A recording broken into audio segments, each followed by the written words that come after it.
నమస్తే, నేను మీ హరిత. మీరు ధనవంతులు కావాలనుకుంటున్నారా? అయితే ఒక్క 10 నిమిషాలు ఇలా చేయండి చాలు అంటున్నారు result oriented law of attraction coach విశ్వం విజయ్. అదేంటో తెలుసుకుందాం. నమస్తే విజయ్ గారు. నమస్కారం అండి హరిత గారు. అందరికీ ఉంటుంది కదా, ధనవంతులు కావాలి, బాగా డబ్బుండాలి, లగ్జరీ లైఫ్ ఉండాలి, ప్రశాంతంగా ఉండాలి, హెల్తీగా ఉండాలని ఇవన్నీ అందరికీ ఉంటాయి కామన్‌గా కోరికలు. మీరు ఒక 10 నిమిషాలు ఇలా చేస్తే చాలు ధనవంతులు అవుతారు అంటున్నారు. ఎలా సాధ్యం? విశ్వం విజయ్ గారిచే నిర్వహించబడే advanced law of attraction class attend అవ్వాలి అనుకుంటే కామెంట్ సెక్షన్ లో ఉన్న గూగుల్ ఫామ్ ని ఫిల్ చేయండి లేదా డిస్ప్లే అవుతున్న నెంబర్ కి కాల్ చేయండి. ధర్మో రక్షిత రక్షిత యద్భావం తద్భవతి. ఒక్క 10 నిమిషాలండి ఫోకస్గా చేయాలి. అంటే ఏదో చేద్దామని అలా కాదు. సీరియస్గా, సిన్సియర్గా, ఫోకస్గా ఒక 24 గంటల్లో ఒక్క 10 నిమిషాలు వారు నిజంగా ధనవంతులు అవ్వాలని అనుకుంటే మాత్రం అవ్వచ్చండి. అయితే నేను ఏం చేస్తానంటే దీనికోసం 5x55 టెక్నిక్. ఏంటండి 5x55 టెక్నిక్ అంటే 5 డేస్ చేయాలండి. ఓకే. అండ్ ఇంకొకటి ఏంటంటే 55 టైమ్స్ మీరు రాయాలి. మినిమం 5 డేస్ చేయాలి. దాని తర్వాత కూడా మీరు చేసినట్టయితే మంచి రేస్ వస్తాయి. బట్ 5 డేస్ని ఎందుకు అంటున్నా అంటే కొంతమంది ఏమంటారంటే అర్జెన్సీ కావాలండి, కొంచెం అర్జెన్సీగా నాకు ఒక 5 lakhs కావాలి, 2 lakhs రూపీస్ కావాలని మీరు అనుకున్నారు. ఒక్క 5 రోజులు మీరు ఏం చేస్తారంటే 55 టైమ్స్ రాత్రి పడుకునే ముందు ఏం చేయాలంటే మీకు ఏదైతే కావాలని మీరు కోరుకున్నారు కదా మేడం, దాని ఆల్రెడీ వచ్చినందుకు విశ్వానికి హృదయపూర్వక కృతజ్ఞతలను రాయాలి. ఎన్నిసార్లు అండి? 55 టైమ్స్. ఇప్పుడు మీకు ఎంత కావాలి? అప్రాక్సిమేట్లీ ఒక 2 lakhs రూపీస్ అర్జెన్సీ కావాలి. నాకు 5 lakhs రూపీస్ వివిధ మార్గాల ద్వారా నా అకౌంట్లోకి వచ్చి నా అవసరం తీరినందుకు విశ్వానికి హృదయపూర్వక కృతజ్ఞతలు. ఎన్నిసార్లు అండి? 55 టైమ్స్ 5 రోజులు రాయాలి. సో ఎవరికైతే మనీ కావాలని కోరుకుంటున్నారో కామెంట్ సెక్షన్లో అందరు కూడా మనీ మనీ అని ఎంట్రీ చేయండి. ఎవరైతే మనీ అని ఎంట్రీ చేస్తారో వ్యూవర్స్ వాళ్ళకు డెఫినెట్గా మనీ వస్తుందండి. చూద్దాం ఎంతమంది ఎంట్రీ చేస్తారో. ఎందుకు నేను అంటానంటే ఎవ్రీ టైం చూడండి, మనీ అనే పదాన్ని మీరు విన్నా, ఓకే, పలికినా, ఫీల్ అయినా మనీ వస్తుందండి. That is the power of money. ఎందుకు అంటే యద్భావం తద్భవతి అండి. మనం ఎంత ఎక్కువగా ఫీల్ అవుతూ ఉంటే అంటే ఎందుకు మనీ రాదంటే నా దగ్గర మనీ లేదు, సఫిషియెంట్ మనీ లేదు నా దగ్గర అని ఎప్పుడైతే బాధపడుకుంటూ కూర్చుంటారో మీకు తెలియకుండానే మీ ఎనర్జీ లెవెల్స్ ఏమవుతాయండి? వీక్ అయిపోతాయి, డౌన్ అవుతాయి. డౌన్ ఎనర్జీ అయినప్పుడు మీ ఆలోచనకు పవర్ ఉండదు. మన సబ్జెక్ట్ మొత్తం దేనిపై డిపెండ్ అయి ఉంటుందంటే హరిత గారు, మన మైండ్ పవర్ పైన ఆధారపడి ఉంటుంది. దాంతోపాటు మన ఎనర్జీ స్థాయిని బట్టి ఉంటుంది. ఎవరైతే హై ఎనర్జీ ఉంటుందో వాళ్ళ నుంచి వచ్చినటువంటి ఆలోచనకు పవర్ ఎక్కువ ఉంటుంది. దాన్ని థాట్ పవర్ అంటారు. మనీకి సంబంధించి మనీ రావాలి అనుకుని మనం అనుకుంటున్నాం కదా, హైయర్ ఎనర్జీగా ఉండాలి. అయితే ఒక్క 10 నిమిషాలు ఏదైనా రాయమని చెప్పాను కదా, దానికంటే ఇంకా మీకు వీలుంటే కాస్త సమయాన్ని శ్వాసపై పెట్టమని చెప్తాను. ఎందుకు శ్వాసపై నేను పెట్టమని చెప్తున్నాను అంటే చూడండి, శ్వాస అనేది ఎక్కడ జరుగుతుంది? వర్తమానంలో జరుగుతూ ఉంటుంది. మన మనసు తెలియకుండానే గతంలోకి లేదా భవిష్యత్తులోకి వెళ్తుంటుంది. ఎప్పుడైతే మన మనసు గతంలోకో భవిష్యత్తులోకో వెళ్ళిపోతుంటే మన శక్తిని ఏమవుతామండి? కోల్పోతుంటాం. ఎవరైతే వర్తమానంలో మైండ్ఫుల్నెస్తో ఉంటారో వాళ్ళు శక్తిని గ్రహిస్తూ ఉంటారు. వచ్చిన తర్వాత మీరు ఏం చేయాలంటే ఊహించాలి. ఇప్పుడు చాలా మంది ఏంటంటే రామకోటిలాగా రాస్తూ ఉంటారు, మంచిదే అండి. అయితే రామకోటి, రాముని స్మరిస్తూ రామని చెప్తుంటారు. సేమ్ లైక్ దట్ ఇక్కడ మన సంకల్పం ఏంటంటే డైరెక్ట్ మన సంకల్పమే భగవంతుడితో సమానం అని చెప్తుంటారు. అఫర్మేషన్స్ మీరు రాసేటప్పుడు పూర్తిగా పిక్చర్స్ రూపంలో కన్వర్షన్ చేయాలి. ఎందుకంటే universe nose only the pictures అండి, నాట్ ద వర్డ్స్. అయితే నేను ఇప్పుడు తెలుగులో మాట్లాడుతున్నా, మనం తెలుగు వచ్చు, తెలుగు ఆడియన్స్ వింటున్నారు. అదే మలయాళం మాట్లాడుతుంటే ఎవరికైనా అర్థమవుతా అండి? లాంగ్వేజ్ తెలిసిన వాళ్ళకి అర్థమవుతుంది. అంటే యూనివర్సల్ లాంగ్వేజ్, పిక్చర్ లాంగ్వేజ్. అదే మన తెలుగు వాళ్ళకు కోరిక ఉంటుందండి, తమిళ వాళ్ళకు కూడా కోరికలు ఉంటాయి కదా, మలయాళం వాళ్ళకు ఉంటాయి కదా, మరి చైనీస్, జపనీస్ ఇట్లా ప్రపంచంలో అందరికీ కోరికలు ఉంటాయి, డ్రీమ్స్ ఉంటాయి. But god which language knows madam? God knows only the picture language. అంటే చిత్రాలు, అంటే మీ నుంచి విడుదలైనటువంటి ప్రతి ఆలోచన చిత్ర రూపంలో వెళ్తుంటుంది, పిక్చర్స్ రూపంలో వెళ్తుంటుంది. అయితే universe only one thing knows, only తదాస్తు. నీ గురించి నువ్వు ఏది ఆలోచిస్తుంటే అదే అవుతావు, నీ గురించి ఏది భావిస్తే అదే అవుతుంటావు. అందుకోసమే 5 డేస్ కనుక నీకు సంకల్పం ఏదైతుందో 55 టైమ్స్ కేవలం అక్కడే మనసు పెట్టి అది జరుగుతుంది అన్న నమ్మకంతో రాయండి.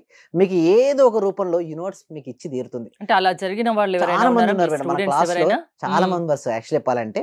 బట్ నేను ఒకటి చెప్తాను, వాళ్ళకి నమ్మకంతో చేయండి, 5 డేస్ చేయండి. సరే 5 డేస్ తర్వాత రాలేదు అంటే యూనివర్స్కి వెళ్ళింది కదా ఆలోచన. ఒకవేళ మీ సంకల్ప శక్తి ఉంటే 2 డేస్లో అయిపోద్దండి. ఇక్కడ 2 థింగ్స్ జరుగుతుంటాయి. కొంతమందికి ఏంటంటే మేడం 3 రోజులే అయిపోయింది. వాళ్ళు అన్నాడు సార్ మీరు 5x55 అన్నారు, బట్ నాకు 3 రోజులే అయిపోయింది సార్ అంటారు. మీరు ఏం చెప్పారు? 5 డేస్ కంప్లీట్ చేయమని చెప్పారు. కొంతమంది అంటారు సార్ ఇంకా కాలేదంటారు.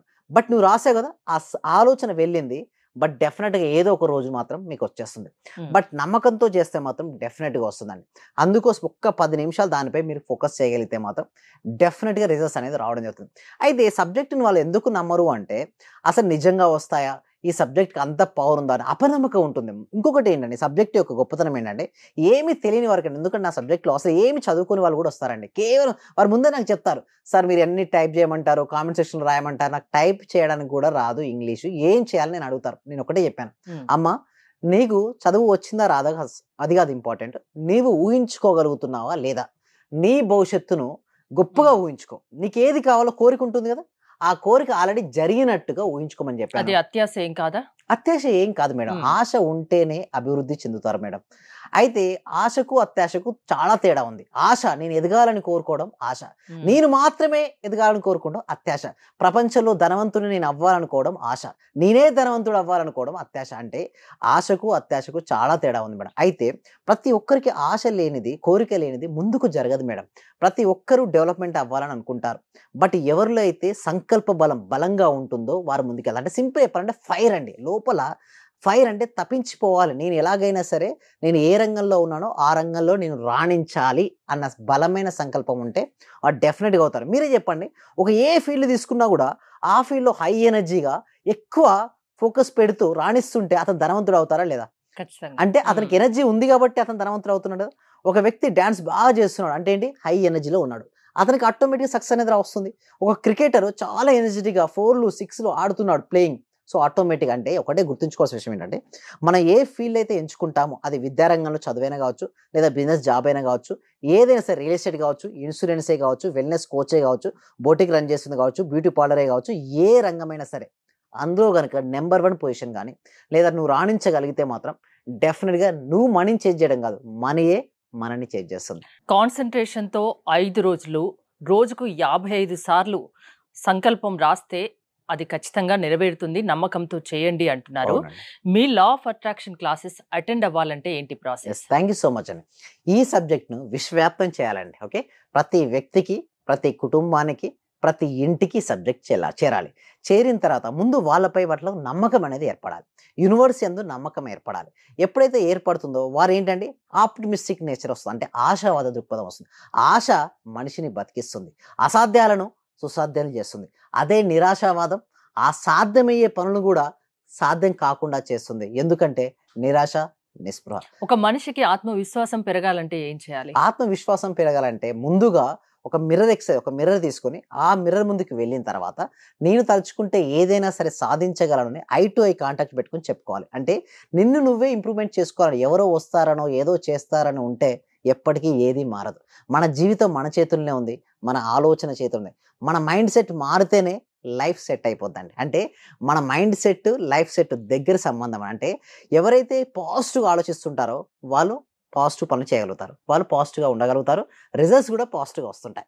అంటే మన సబ్జెక్ట్లో ఒకటే అండి, నువ్వు రిచ్ మైండ్ సెట్ నువ్వు కలిగి ఉంటే ధనవంతుడు అవుతావు, నువ్వు పూర్ మైండ్ సెట్ ఉంటే నువ్వు పూర్గా అవుతావు. నువ్వు ధనవంతుడు అవ్వాలన్నా పూర్గా మిగిలాలన్నా నీ చేతుల్లో ఉంది అని చెప్పేది ఈ సబ్జెక్ట్. సక్సెస్ సాధించాలి అంటే అది లా ఆఫ్ అట్రాక్షన్ వల్ల సాధ్యమని చెప్తున్నారు, అంతేనా? థ్యాంక్ యూ అండి. మీరు విశ్వం విజయ్ గారి లా ఆఫ్ అట్రాక్షన్ క్లాసెస్ అటెండ్ అవ్వాలి అనుకుంటే స్క్రీన్ పై స్క్రోల్ అవుతున్న నెంబర్స్ కాల్ చేసి కాంటాక్ట్ అవ్వండి. చూస్తూనే ఉండండి సుమన్ టీవీ. సర్వే జన సుఖినో భవంతు, సమస్త లోక సుఖినో భవంతు. నేను చూశాను, ఒక చిన్న క్లాసు జస్ట్ 4 వర్డ్స్ చెప్తారు, దానికి 40,000 పెట్టానండి నేను. మా మిస్సెస్ అడిగితే ఏమనిందంటే, ఇంత డబ్బులు ఎందుకు పెట్టావు, నువ్వు దానికి పోవాల్సి వచ్చిందా అని అడిగింది. కానీ ఈ క్లాస్కి వెళ్ళినప్పటి నుంచి ఎన్ని గంటలకు లేస్తున్నావు, చేస్తున్నావా లేదా అని అడుగుతుంది సార్.